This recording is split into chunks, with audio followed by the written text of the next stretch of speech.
What's up, guys? Welcome back to Rebirth. I just wanted to take a moment to talk to you guys because I know I haven't talked to you guys since earlier today. And what I want to talk to you guys about today is I put up a status the other day about how I was sick and dying and how my mother seen me and she told me that I needed to get myself together. Well, somebody DM'd me and asked me what do I mean by I was sick and dying. And I want to explain it in a way where it's very understandable, because I think it's probably different for everybody who struggle with any kind of addiction, alcoholism, sexism, gambling, drugs, whatever it is that people suffer from. I think how it manifests is different for each and every one of us who suffer through any kind of mental trauma. But for me, I could take a sip of beer and I would be depressed after that for weeks. But back when I was in my heyday, back when I was really running the streets, I just ignored the depression. I couldn't understand. I couldn't fathom life without drinking. I couldn't fathom life without partying. Sometimes I wouldn't see my house or my apartment for weeks. Like, I would be running the streets so hard. You know, I was so completely overwhelmed by this monster. But it never mattered how much I did. So if I was consumed with it, if I was on a binge for weeks and weeks, it didn't matter whether I had 100 or if I had one. I still was so depressed afterwards.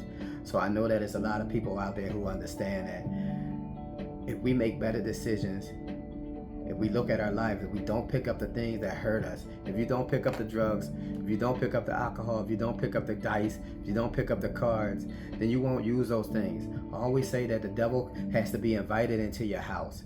He can't just come in. He can't. He doesn't have that power. You had the power. That means that you had the power to take back your life.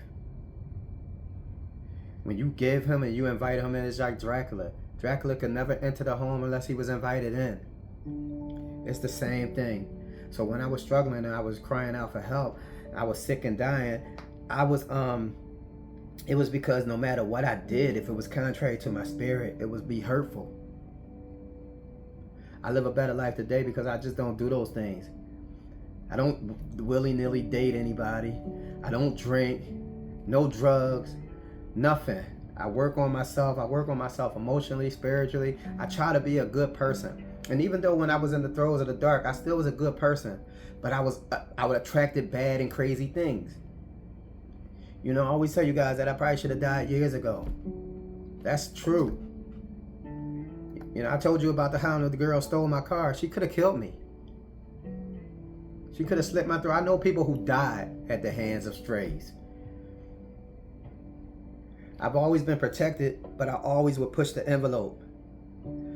So if you out here and you struggling with any kind of addiction, if you're doing anything that's contrary to your spirit, know that that demon will never stop until he has your life.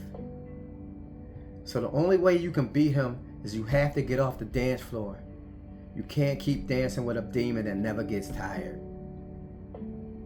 He never gets tired. He's always patient, even when you get away. This is the first time in my life that I've been sober where I'm not afraid. I've been sober before in the past, but I always had that cloud. I always knew that I was going to come back. I always knew that I was going to go back because he kept whispering into my heart. Now, I don't have that same fear. I'm stronger. I'm better. I'm healthier because I make healthier decisions. So if you're out there and you're sick and you're dying, know that if you don't pick it up, you won't use it. When he whispers in your heart, ignore him. He's always going to whisper, because once you invite him in, he always stays in. He is never going to leave. I still hear him every now and then. He'll say something. I just ignore it. But I already invited him in. So now he's a constant companion. I'm always going to pour into you guys. I'm always going to show you guys some love. And I hope that you understand what you're up against. And understand that it's all choices. I'm never going to say it's easy. But it's worth it. Alright? Cool. Rebirth. Yeah.